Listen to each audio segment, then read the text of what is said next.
Welcome to Abrar electrical world YouTube channel. ये जो topic है आज का वो है बैकअप प्रोटेक्शन। इसमें कई कंसेप्ट हैं जो कि हम दो तीन किस्तों में लेक्चर के ज़रिए कवर करेंगे। डायग्राम मैंने एक बनाई है, इसके बाद दूसरी तीसरी डायग्राम इसी पे बनाता जाऊंगा जो खाली स्पेस होगी, और आखिर में पूरा आपको कंसेप्ट जो है वो एज ए होल भी आ जाएगा। यानी जो मेरा तरीका है कि हमेशा जब दूसरा लेक्चर बनाता हूँ अगर उससे किसी पिछले का ताल्लुक़ होता है तो आपने देखा होगा कि मैं उसमें रिकैप ज़रूर करता हूँ या पिछली वाली ड्राइंग भी उसमें ऐड कर देता हूँ। ये जो है उसमें मुमकिन नहीं है जो कि मैं स्लाइड वाटर पावर पॉइंट पे बनाता हूँ। उसमें तो वो आगे पीछे आप बार बार जाएं तो फिर आप सब्जेक्ट पे कंसंट्रेट नहीं कर पाते। तो ये इसी तरह आप देखेंगे 1 2 3 4 जैसे कि मैंने आपको पावर स्विंग ब्लॉकिंग और ट्रिपिंग के केस में किया कि हर दफ़ा सारे सर्किट जो थे ना आपके सामने होते थे। तो ये जो एक कंसेप्ट है पहले हम इसमें डिस्कस करते हैं। 3-4 मिनट की 5 मिनट की वीडियो होगी हर एक, और आपको अलग अलग मालूम हो जाएगा। इसमें देखें, एक मैंने आपको दिखाया हुआ है कि 2-3 ग्रिड की बस बार दिखाई है ABC। ग्रिड स्टेशन मैंने लिख दिया है, लेकिन याद रखें कि कहीं भी दुनिया में जाएंगे तो सब स्टेशन इसका नाम होगा। ग्रिड स्टेशन ऑटोमेशन भी आपने नहीं सुना होगा, बार बार याद दिलाता हूँ, हमेशा सब स्टेशन ऑटोमेशन। तो अपने ज़बान पे ये लफ्ज़ चढ़ा लें सब स्टेशन का, क्योंकि कहीं भी दुनिया में इंटरव्यू देंगे तो फिर आपको ग्रिड स्टेशन नहीं सब स्टेशन ही कह रहे होंगे, तो आप उसमें 11 kV का सब स्टेशन पाकिस्तान के हिसाब से ना दिमाग में रख के जाएँ। क्योंकि हर में मेरा ये एंगल होता है कि हमारे बच्चों को, इंजीनियर्स को मुल्क से बाहर जाना है, और कुछ नहीं तो जो बाहर से एक्सपर्ट आते हैं उनके साथ हमें मीटिंग करनी होती है, तो हम टर्मोलॉजी सारी उनकी भी समझें, वो हमारी भी समझें। अब 3 मैंने ग्रिड दिखाया और एक बेसिक सिंपल आपको दिखाया कि करंट ट्रांसफार्मर लगे हुए हैं ये, और उसके साथ मैंने 52 लिख दिया ताकि डिवाइस नंबर भी ग्रेजुअली याद होता जाए। ये सर्किट ब्रेकर होता है, आपको याद हो गया होगा अब तक। अब यहाँ से ये मैंने एक रिले लिख दी 21 भी जानबूझ के लिख दी क्योंकि ये डिस्टेंस रिले का नंबर है। मैं 51 लिखता तो वो और करंट रिले हो जाती, तो मैंने फिर 21 लिख दी, और ये सिर्फ इसलिए कि आपको याद आ जाए बार बार कि अच्छा ये डिस्टेंस रिले होती है। अब ये अगर इस लाइन पे मैंने बीच में दिखाया है कोई फॉल्ट आता है तो इसका क्या मतलब होगा कि ये ब्रेकर ट्रिप होना चाहिए और ये ब्रेकर यहाँ से ये ट्रिप होना चाहिए, 2 ब्रेकर ट्रिप होने चाहिए, और ये रिले यहाँ से इसको सिग्नल दे के ट्रिप करेगी, और ये 21 जो यहाँ पर ए ग्रिड स्टेशन या सब स्टेशन में लगी है वो इस ट्रिप कॉइल को सिग्नल दे करके इस ब्रेकर को ट्रिप करेगी। अब कई चीज़ें हो सकती हैं कि ब्रेकर ट्रिप ना हो, उसके कोई ऑपरेशन मैकेनिज्म में कोई प्रॉब्लम हो, ट्रिप कॉइल जो है वो सिग्नल ना भेजे तो उसके अंदर कोई प्रॉब्लम हो, और या रिले के अपने अंदर कोई प्रॉब्लम हो, रिले सेंस करे तो सिग्नल ना भेज सके, या सेंस ही ना करे, उसके अंदर कोई ऐसी खराबी छोटी मोटा एरर डेवलप हो गया। यानी 3 चीज़ें हो सकती हैं कि रिले में प्रॉब्लम, ट्रिप कॉइल में प्रॉब्लम, इस कई सर्किट में प्रॉब्लम, और इस सर्किट ब्रेकर के अंदर खुद प्रॉब्लम। 3 चीज़ें इस बात का वजह बन सकती हैं कि ये यहाँ से ट्रिपिंग ना हो। सिमिलरली कहीं पर भी ऐसा हो सकता है, तो याद रखें 3 चीज़ें, क्या?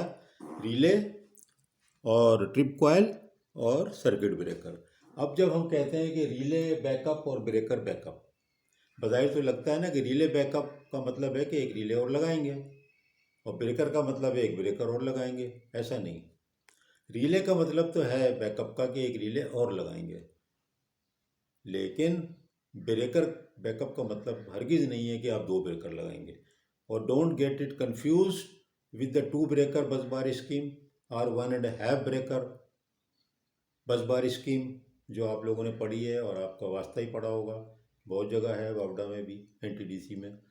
तो डोंट कंफ्यूज विद दैट कि 2 बस बार और 1.5 बस बार, ये नहीं, वो ये काम के लिए नहीं है। वो तो एक ऑपरेशनल अरेंजमेंट है कि आप 2 लाइनों के लिए 3 ब्रेकर से काम चलाते हैं, तो वो ऑपरेशनल अरेंजमेंट है, वो that is not related in any way to the bus bar, to the breaker failure, कि ब्रेकर ट्रिप ना हो तो प्रॉब्लम हो।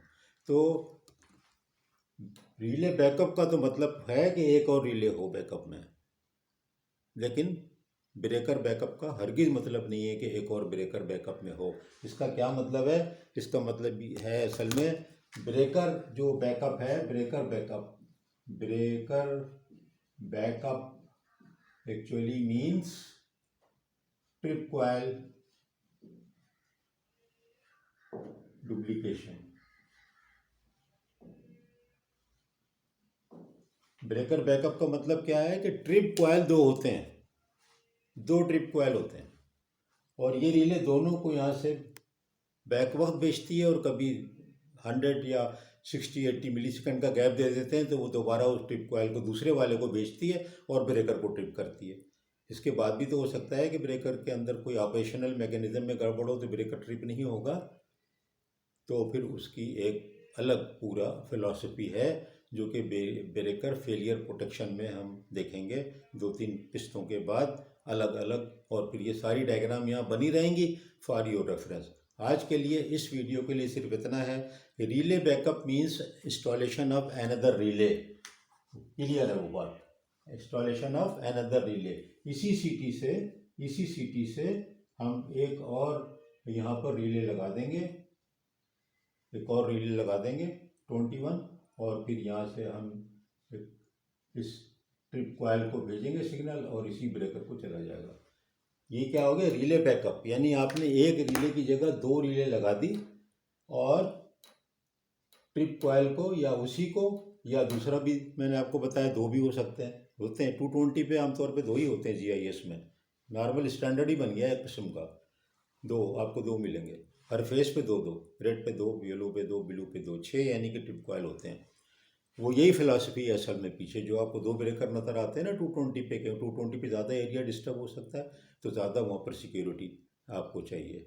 Security in terms of the relay की जो होती है ना, सिक्योरिटी एंड डिपेंडेबिलिटी, वो वाली बात है कि फालतू ट्रिप भी ना हो, जब ज़रूरत हो डिपेंडेबल हो ट्रिप हो जाए। वो सिक्योरिटी एंड डिपेंडेबिलिटी एक दूसरे के इन्वर्स हैं, एक दूसरे के इन्वर्स हैं, याद रखें।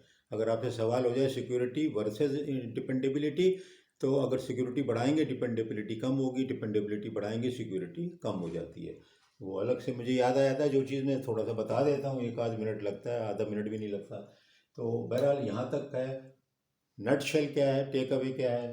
ब्रेकर बैकअप का मतलब नहीं है कि दो ब्रेकर का मतलब है दो ट्रिप कॉइल, और रिले बैकअप का मतलब है दो रिले।